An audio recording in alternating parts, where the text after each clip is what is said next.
سیدنا ابو امامہ رضی اللہ تعالیٰ عنہ سے روایت ہے، رسول اللہ صلی اللہ علیہ وآلہ وسلم نے فرمایا، قیامت کے دن سورج ایک نیزے کے بقدر قریب آ جائے گا اور اس کی حرارت بھی کئی گناہ بڑھ جائے گی۔ اس کی حرارت کی وجہ سے دماغ یوں کھولیں گے جیسے ہنڈیاں ابلتی ہیں۔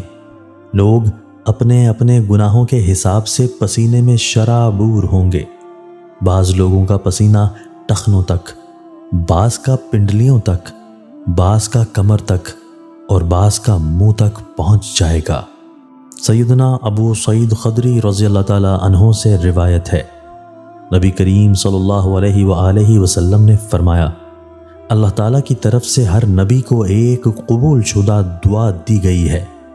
ہر نبی نے اس کے معاملے میں جلدی کی اور دنیا میں ہی اس کو وصول کر لیا ہے، البتہ میں نے اپنی امت کے حق میں سفارش کرنے کے لیے اس کو مؤخر کر دیا ہے۔